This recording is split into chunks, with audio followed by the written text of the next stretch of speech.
Don't be scared of doing things alone. If anything, be scared of doing them with the wrong people. For the longest time in my life, I was so scared of starting a new business venture or making big decisions alone, simply because I thought that the illusion of companionship meant support, when in reality, that's literally all you're getting, a companion as you're walking through your journey. You're listening to From Star to Supernova. I am your host, Andrea Casanova. I'm a viral marketer, entrepreneur, and public speaker, and I'm here to talk about all things personal development, spirituality, business, mental health, and bring you inspiring stories to help you write yours. Are you ready for your pep talk? Okay, hablemos. Hello, welcome back to another episode of From Star to Supernova. I am your host, Andrea Casanova. You're probably wondering what happened to the Ella is Too Much branding. That identity that I forged as I was building Ella is Too Much was really there to encourage me to be this person that was unapologetically herself. And I think that it really served its purpose. I definitely outgrew the title, and I think I also outgrew a lot of the conversations that I was having then. So I decided that it was time to kind of like do a whole rebrand. For those who are not familiar with supernovas, they're essentially the explosion of a star. And I think that in the space, we see a lot of those overnight success stories, and that honestly take years to get to. It's just, you just see them kind of like overnight exploding. And I want to explore a little bit more of those stories. So I think this is my reintroduction to you, to the people that watch my content, and to those who have been there since day one. So hello, it's so good to meet you. Today's episode is all about the things I've learned by 27. I would say that these are not in order of priority or in order of importance either. I think that these range from practical tips to very deep things that I've learned as a young adult, now transitioning to my late 20s, which I can't not believe I am in my late 20s now. Like, I can officially say that in my early 20s, I did this and whatnot. Like, that is crazy to me. Honestly, I'm about to have a meltdown right now because of that. But anyway, without further ado, let's get into 27 things I've learned by 27. Number one, I'm going to start off a little bit corny. But number one is look behind picture frames. So as you probably know from my social media, I got my green card on June 19th. And this is the first time that I'm leaving the US after 9 long years of being away from my family and from my home. And my grandmother passed away in 2018. For those who are not familiar with the story, my grandmother was honestly my biggest kindred spirit. I adored her. She was like a second mother to me. My parents used to travel a lot when I grew up, and so she was almost like this pillar of consistency and motherhood in my life. And I adored her. And when she passed away, at the time, I was already undocumented in the US, and I was not allowed to leave. And I think that that was a very big part of the reason why I never gave up in the US and chasing that American dream, building my company. It's because I never wanted to be a waste of time. I never wanted it to be where I missed out on my favorite human being's funeral and then I'm going to go ahead and give up. No, I can't do that. I'm going to stick it out. And I did. So thank God for that. But as I came back to Panama, where my family lives, I was able to look through her things for the first time in many years. One of them being one of her marriage photos. It was when she was getting married. And I also found out that my grandma was married before my grandfather, who was not in the picture, disappeared. He's not my grandpa. But anyway, essentially, I found that picture of her first marriage. And then I decided to open the picture frame because something told me to. Like, I intuitively just went, turned it over, and I opened it up. And then in the back, there were letters that people had written to her. And in addition to that, there was the original photo, because apparently the other one was another version of that photo. And I was able to go through letters that people had written to her, things that she had written herself. And I think that that inspired me to just start looking through a lot of other picture frames. And I found so many little hidden gems. And so I think that if you're currently in a place in your life where you want to rekindle some emotions or some connections, especially to people who have passed on, definitely look behind those picture frames because you will find gold. I also found one of her last grocery list.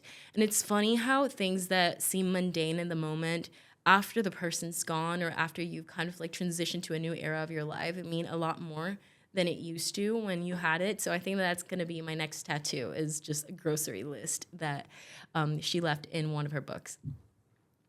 Number 2, this one's definitely a little bit deeper. Trying to change your family will hurt you.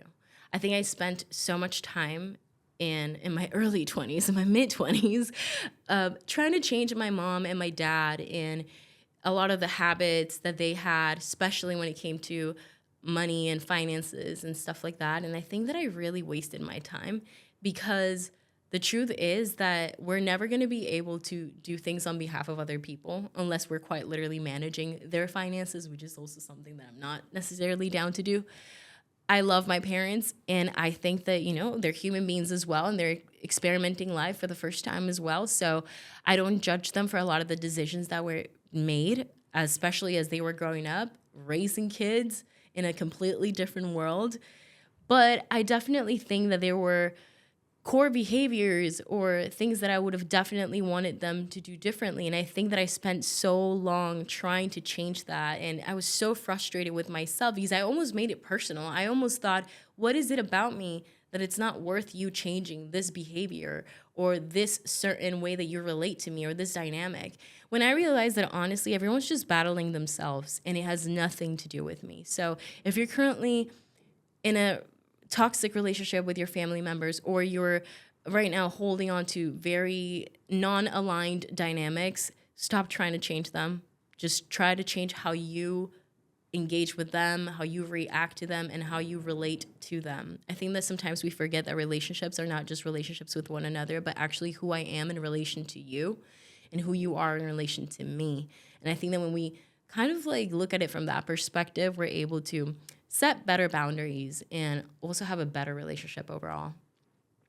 Number 3, again, these are so funny how they're there's a random deep one, there's a practical one, and then we go back to a non-serious one. But actually I love this one a lot, and it's buy clothes your size. Stop telling yourself that you'll lose weight in order to fit into certain clothes. And I think that applies on an actual clothes level, but also on a metaphysical level. Stop trying to shrink yourself or trying to fit into spaces that don't fit you. And I think that when I spent a lot of my early 20s buying the clothes because I was going to definitely work out and definitely lose weight, and then I would end up wearing these clothes that simply didn't fit me anymore, and I just felt terrible about myself, it just wasn't the vibe, you guys. So honestly, buy clothes your size and enjoy your clothes. Stop, I guess, not... For a while, I didn't take pictures of myself because I was like, no, I'm going to take the pictures once I lose more weight or something like that. That's crazy. So yeah, I think that one's a very practical one, and I'm embracing it right now. And I love my clothes now. I don't have to steal them from other people, my friends, my mom. So it's great. Number 4, stop over-intellectualizing your healing. Instead, focus on applying learnings. I think that a lot of people, myself included, spend so much time reading self-development books and just going through all the Dr. Joe Dispenzas, Deepak Chopra, Andrew Huberman, Tony Robbins. I just went through so much of their content, and I kept telling myself oh, this is what's happening to me, and this is why it happened, and this is the reason behind it. Honestly, sometimes there will be things that are hard to reframe, and sometimes life is in fact unfair, and sometimes there's no reason. Most of the time, in fact, we have to find the reason for things. And I think that the second you stop over-intellectualizing your trauma and you start applying learnings and, I guess, ending generational curses or traumas or having different conversations, making different choices, that's when you can actually change your life. Otherwise, you're going to be stuck, I guess, reading the self-help books and never freeing yourself from that in the first place. Number 5, and this is something that I still struggle with, and I've been learning how to, I guess, manage it a little bit more, and it's to keep news and decisions to yourself first. Typically, when I'm about to make a decision, whether it is that I'm about to sever ties with somebody or make a different decision business-wise and whatnot, I run that by everyone and their grandmother. It is unreal the amount of people that I go to, whether that is mentors, friends, my therapist, my parents, my partner. And in hindsight, I wish that I had just marinated with some of these thoughts a little bit longer and ask myself how I actually felt about them and then take a decision based on that. Because otherwise what we're looking for is validation from things that we already know. And I think that if you ask for advice in a moment of your life where you're not really ready to receive that feedback, or rather you don't even know how you feel about the situation because you have all the context, then you might end up making a biased decision that won't help you in the long run. So keep some news to yourself, keep some decisions to yourself between you and God, if that helps, and maybe your therapist. But yeah. Number 6, don't try to outshine other people, especially in public settings. Instead, make them shine even more. This is something that I used to struggle with when I first started public speaking. I started public speaking in 2019. My first crowd was 100 people, which in hindsight wasn't a great place to start. I was so nervous. And I think that back then, I definitely was working still through a lot of my self-esteem wounds, if anything. And I wanted to make sure that people knew that I was a smart person in the room. Maybe not the smartest, but I was smart for sure. And so when I would stand on stage and I had people speaking maybe in a panel next to me, my whole goal was to make people realize that I was smarter than them. And wow, what a asshole. Like, that was just an asshole move that clearly made me realize that I had a lot to work through. And it wasn't until probably last year where I started embracing making other people look even better than I was looking, by highlighting some of their comments or empowering them on stage and whatnot, that I truly felt what it was like to be seen and to be heard and to have a community. What actually brought me joy was how other people would almost like come out of their shell because I empowered them to do so. So honestly, now I just love being able to put other people in a better place whenever they find themselves in uncomfortable situations, whether that is an interview that I'm giving or moderating a panel. I just want to make sure that they feel comfortable and empower them. I think the whole improv rule of yes and, that's what I apply in my speaking now, versus before it was, well, I agree with that, but have you looked at it from this perspective? Like, Andrea, shut the up. Like, it's funny. Number 7, don't draw attention to your weaknesses. There's a tale that I read, and there was this little rabbit, and the little rabbit would go around town telling all the rabbits that the eagle was gonna eat him. Oh my gosh, the eagle's gonna eat me. The eagle's gonna eat me. And then one day the eagle was flying low enough to hear what the rabbits were talking about, and he heard this little rabbit talking about how he thought that the eagle was gonna eat him. And so the eagle goes, oh, actually, I didn't even think of that, but now that I know, I'm going to go ahead and eat him. And then he ate the rabbit. And I don't know why this tale stuck around with me so hard, because I used to be that one person that would walk into a room and I thought that oversharing meant vulnerability. That was the only way that I knew to connect to other people. And I just kept going on and on about my weaknesses, about what is like living with BPD and what people do that really triggers me and all of that stuff. And there were some people that would genuinely use that against me in certain scenarios, business partners that were not aligned with me, or friends that didn't have their best intentions in mind. And again, I hold complete responsibility, because why was I saying that out loud? And second, why would I choose people that I knew had certain character traits? But I think that, if anything, highlight a lot of your strengths, especially when you're around people that you don't know, simply because you never know who's listening. And I, like, from the content that I've made before, I still stand by share your vision board, share your goals out loud, because you never know who's in the room that can help you get there. But also use discernment. So definitely don't draw attention to your weaknesses, especially if you are a woman in business. I had to learn that the hard way. Number 8, reset your day by napping.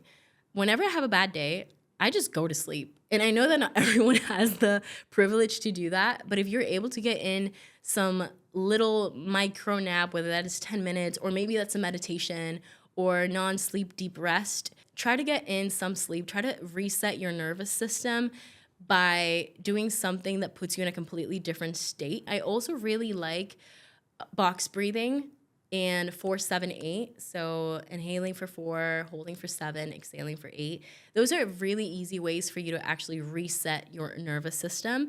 But overall, napping is my favorite one, because it just means that I just get another start of my day, if anything. So if you're having a bad day, just take a nap. Trust me, it'll help.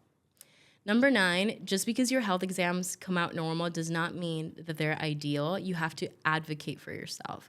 I've recently, as of this year, been a lot into holistic healing my hormones. I have PCOS, so I try my best to go for something a little bit more natural so I can regulate it in the long term without the need of medication.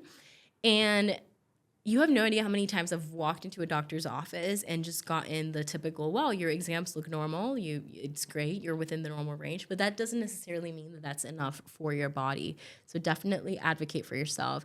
Talk to your doctor, and if they're not willing to listen to you, change to another doctor if you can.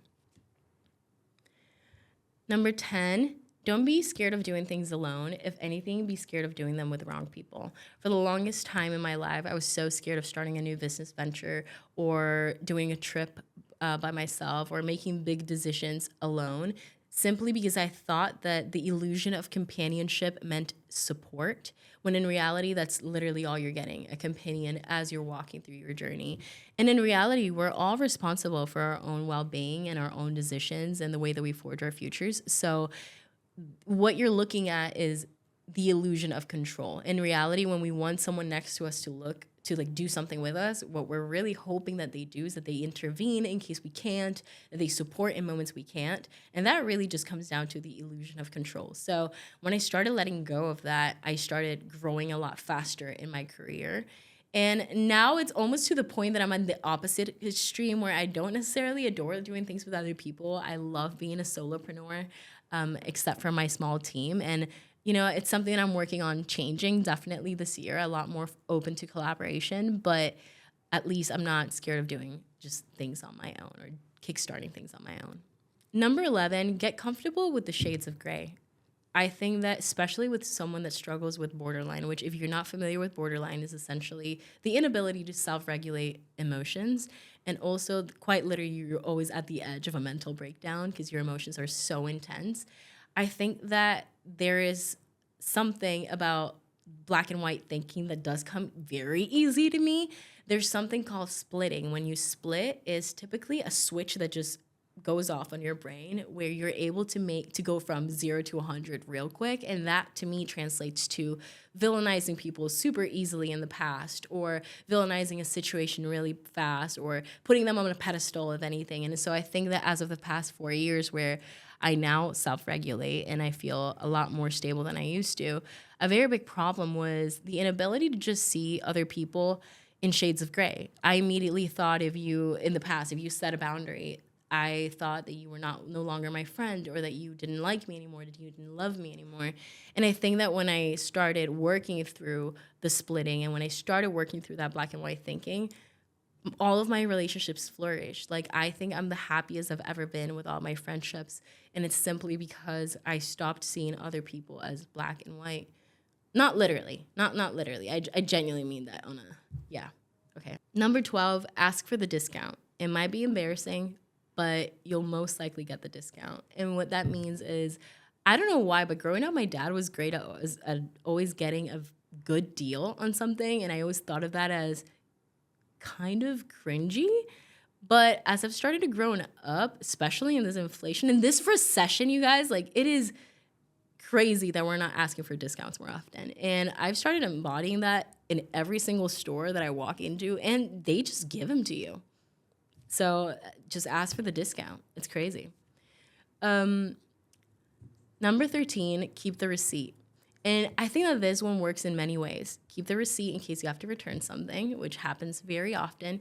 Keep the receipt so you can remember a time in your life where you can keep it as a memoir. I still have the plane ticket that I took to LA with no return because I just manifested and I just swore that I was going to get that job, and I did, so I didn't ask for a round trip. Because I flew to LA for an interview. And I carry it with me. It's literally in my wallet right now. And it's been, 7 years since that happened. And I still have it. And I just love having it as a way to remember those times and to remind myself that I've done hard things in the past. And the last reason, it's because you never know when something so mundane is going to turn into something very special. Again, like I mentioned earlier, when I came to Panama and I opened my grandmother's book and I just looked through all of them. I found her last grocery list that she had done for her business because she was a masseuse. So she had all different types of oils in there and whatnot that she needed to buy. And that was just so wholesome that I found that. And I think I'm going to get it tattooed because it's just so cute, and something so mundane can turn into something so special. So keep the receipt. Number 14, I'm almost there. Eyebrows, hair, or nails. If one of these are put together, it'll make you feel better. trust me, as someone who barely has any of these done, the day that I do have one, I instantly feel a little bit more confident. So if you're going through hard times and you don't feel that you can go and do your whole skincare routine or take care of yourself in the ways that you've wanted to before, just go get either your eyebrows done, your nails done, or your hair, and you'll feel instantly better. Number 15, document everything, even if it's not aesthetically pleasing. I regret so much when I was going through my broke era in LA, where I lived in that tiny studio infested with roaches in K-Town, that I never took pictures of it because I was so embarrassed, because I was looking at it from the perspective of the version of who I was at that moment instead of looking at it from a very much elevated, higher version of myself that got out of that situation. And I wish I had more photos. I probably have like 2, and you can never really see the whole room. You can only see like the mattress on the ground and me smiling at the camera, but I never let anybody take pictures in it because I was so embarrassed. And now it's one of my most like famous keynotes that people love, that I get hired to do and talk about, and I just don't have visuals for it. So definitely document every single part of your life, even if you don't think it's Instagram worthy. Number 16, never leave your house without Dramamine or pain reliever for headaches. You have no idea how easily I get car sick, and if you're that one person, you definitely want to carry that at all times. But in general, a headache is going to come through in very intense moments, before a job interview, before a big event and whatnot. So you always want to make sure that you're prepared. And again, this is another way to take care of yourself without necessarily doing your skincare. This is another form of self-care, is to make sure that you make decisions for the future version of yourself that you may need to support. Number 17, never underestimate the power of an opportunity. Overdressed is better than underdressed. The 3 times that I've been on a streamer, on Netflix, on Prime Video, on Roku channel, are 3 times that I underestimated the level of an opportunity. So on Netflix this year, I was on a documentary called The New Americans, Gaming a Revolution, and it was about crypto. And it's so funny because this was shot 5 years ago. And at the time, I did not know what was going to happen with my career. I had just started my business, or no, it was 4 years ago. I had just started my business. I wasn't really growing that much in social, so I never really thought of what would come out of me having a personal brand. And I remember when my friend told me, hey, I'm shooting this documentary with this crew. Can we interview you about your journey and about TikTok and about the role that it played in I think it was the GameStop stock and whatnot. And I was like, yeah, sure, come over. And I didn't even care to do my hair. I probably put some lipstick on and I called it a day. I was wearing the ugliest outfit. And I'm like, this documentary is going to end up on YouTube buried under 200 views. And next thing I know, 4 years later, my friend DMs me and goes, hey, by the way, this documentary won some Sundance Festival award, and now it's getting put on Netflix. So my face is on Netflix, and I don't look very cash money. So there's that. And the second time was for 60 Day Hustle, which is a show that I produced. And I'm also a cast member in the show. And I think that, again, when they told me, hey, you're going to be a judge in the show, I thought it was going to be like a cute little cameo or something. It turns out I was like literally in it. I did a whole like masterclass for 45 minutes that they recorded. And then I had to sit and judge contestants in the reality TV show. And I guess for the judging, I did put a little bit more effort. But for the first one, I literally like just straightened my hair alone at home, called it a day, maybe put some lipstick on and showed up. So I guess you could say that I definitely underplay and underestimate a lot of the opportunities that are given to me simply because I don't think I deserve them. So why would they be a big deal? Which is definitely something I've worked through a lot in therapy, also known as imposter syndrome. And I am now showing up as much as I can for myself. So never underestimate the power of an opportunity. You may end up on Netflix hating how you look. 18, personal style is more important than trending fashion. Pieces with a story are more powerful. For the longest time, I was chasing the trends when it came to fashion. I was keeping up with every single TikTok available and things that were quote unquote cringy or chuggy and whatnot. I wasted a lot of time in investing into pieces that I never really liked, and I just simply bought them because I thought they were cool. And it wasn't until I started looking into antique shops and vintage shops and started buying jewelry and actual gold. For example, right now I'm wearing some of my favorite pieces that I really, really like that I invested in. And I don't think people will necessarily like them. Some are too chunky. One's a men's ring, not even a women's ring and whatnot. And honestly, I just love them because of the story, the way that the jeweler sold them to me. I love the stories behind them. I love the meaning that they have for me. And I think that that's when it started, when I started really dabbling into building my jewelry capsule, my capsule jewelry. I don't know how you say that. But then I started building my wardrobe capsule and just buying items that I was gonna use in the long term. So definitely go for pieces that have a story and that are of meaning to you, regardless of what the masses say. 19, if you're ever somewhere where you don't know someone, start with a compliment and then follow up with a question. This is my secret sauce whenever I'm going to a lot of PR events, which sometimes you get a +1, sometimes you don't. And the truth is, a lot of people in the industry are not as friendly as they seem on social media. So for me, in the beginning, it was really hard. However, everybody loves to talk about themselves and everybody loves compliments. So what I used to do and still do to this day is I walk up to someone, I compliment maybe something that they're wearing, and genuinely, like, if I like it, I'll compliment it. And then from there I go, hey, I love your shirt, where's it from?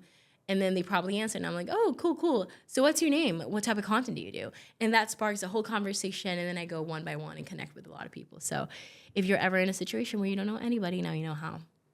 Number 20, if you live alone, never disclose that you live alone to strangers, especially not to Ubers, not to a random dude that you met at a bar. Always lock your doors and avoid having windows with no shades at night. So I think those were 3, but I'm piling it up into 1 because those are the 101, I guess, LA living as a woman by myself for so long that I had to learn. I would always say that, for example, oh yeah, my roommate, he's like 6'5", tall dude, super muscly, like no one can break in type of shit. Anytime that I would meet a dude at a bar and whatnot, I would tell them about my roommates or that I lived with my brother or something like that, simply because you have to be careful. And I've had really crazy situations that I don't feel comfortable sharing, but just know that they got really crazy, where I definitely had to take even bigger measures. So definitely be careful if you're a woman, especially living alone in a big city.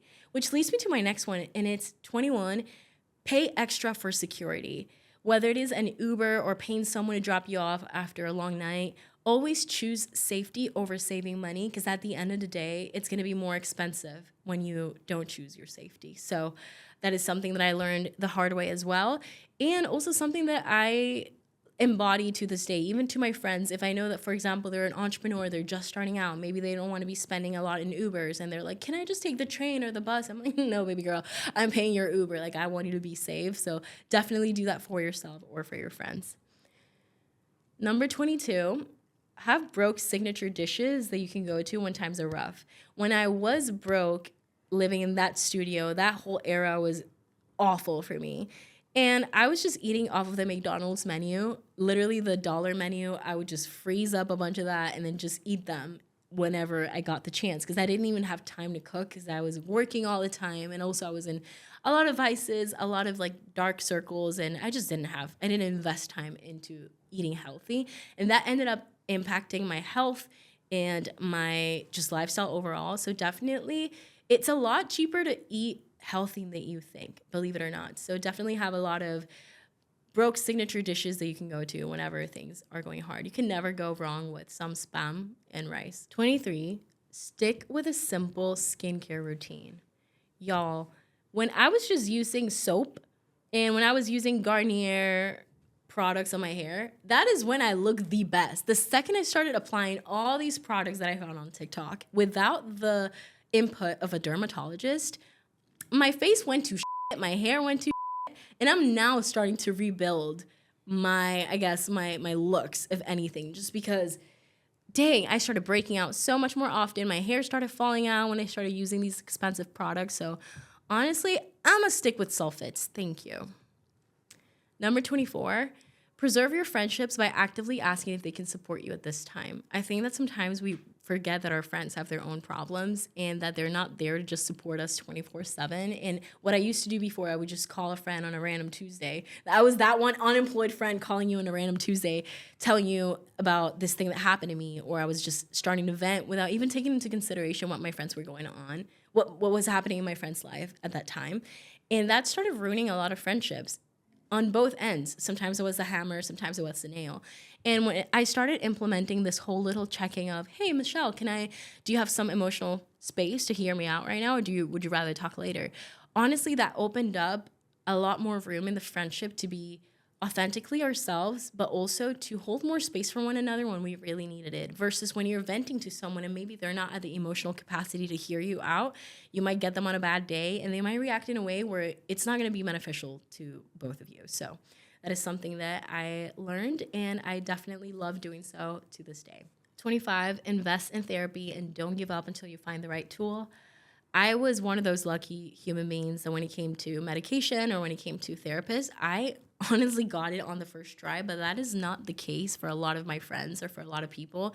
And that may keep you from finding the right tool. So I would say that you probably have to go through 2 to 3 therapists before you find the one that resonates the best with you. And don't give up until you do, because therapy has actually changed my life. It's changed my relationship with myself, and also the relationship that I have with others, the relationship I have with the world. So definitely invest in therapy the second that you can. 26, don't disregard medication. I know that for the longest time, I used to be super anti-medication when it came to antidepressants or anti-anxiety medications, simply because of the nature of it, right? You think, oh, they're selling you this little drug to fix your emotions. And it sounds dark and whatnot, but I've had to learn the hard way that in order to go the natural route, you have to have a different level of discipline and consistency. And that might even not be enough for certain people, or it might not even give you enough time to save your life, quite literally. So when I went on medication, it was because my doctor was literally like, hey, I genuinely think that you need it. Like, they literally placed me on like a suicide watch where I had to go back to the hospital a week later to let them know that I was in fact okay. And that is when they were like, hey, we would feel more comfortable if you had medication. Just try it. If you don't like it, not even the first day, it's okay. Like, I'll never ask for you to do that again. And I will be forever grateful to that doctor, because she validated what I was going through. She didn't make me feel crazy, and she offered tools to help me out. And I've been on Lexapro since October of last year, and it's been the most amazing experience of my life. I didn't have any side effects. Again, that may not be the case for everybody, but it definitely helped me. It empowered me to take control of my life a lot more. And in addition to that, I don't feel like I'm ready to go off of that yet. But if I were to ever be ready, I know that I would have the right support around me to make that change, simply because I established systems now that I'm on it that I couldn't when I was not on it. I did not have the discipline to go to the gym every day, or to eat healthy, or to go on walks, or even leave the room. Now it's something that I can do simply because I have this little tool helping me out every day. And lastly, 27, don't try to control the outcome. You can't. Try your best to trust that you will handle whatever outcome you get. I think that, for example, when we're scared of breaking up with someone, we're not really scared of the loss of the person as much as we think we are. There's actually an exam that was done, and I think it is called, it's something bias.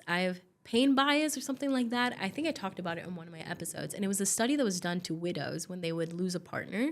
And they thought they were going to be in a lot more pain than they actually were. Again, not saying that you're not going to miss your partner. Obviously not. But I think that we do underestimate the level of strength that we have. And something that I used to struggle with a lot is that I didn't trust myself enough to handle the pain, or to handle a separation, or to handle a change or a transition in my life.